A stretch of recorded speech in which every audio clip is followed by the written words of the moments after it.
It's been said that every kid has a bug period. You know, you 9 or 10, you bring home spiders and all sorts of creepy crawlies in jars and so on. And I had a bug period, but I never grew out of it. And was just delighted to find as I got older that there are careers in science working on bugs, and one thing led to another.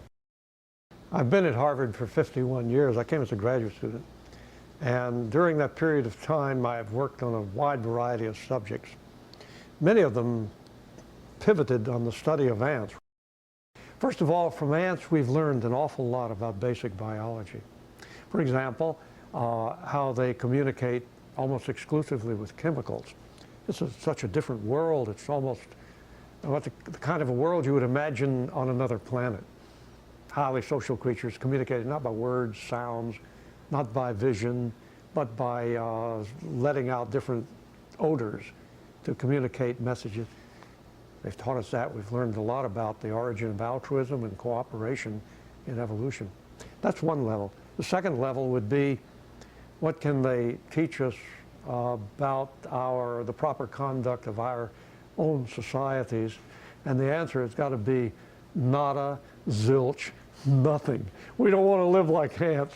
First of all, they're the most warlike of all animals. Their colonies are always fighting.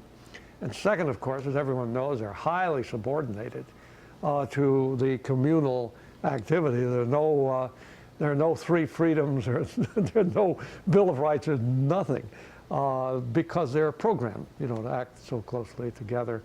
And I like to say, just to tweak my Marxist friends, that Karl Marx was right. He just had the wrong species.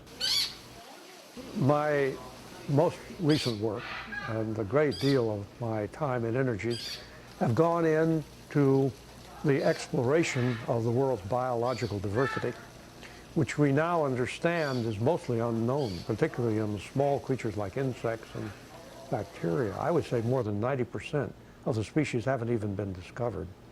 But we're also learning and beginning to put a measure on a very fast and accelerating rate of extinction of those species. We're wiping out a large part of biodiversity.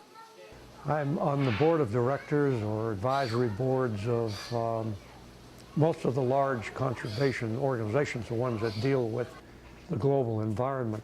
So I've been very much involved in laying plans to save as much of the world's ecosystems as possible, and most particularly in the developing countries that have tropical forest, coral reefs, and other biologically rich environments. And I'm optimistic that before too long we can develop worldwide strategies that will save a large part of the world's remaining biological diversity.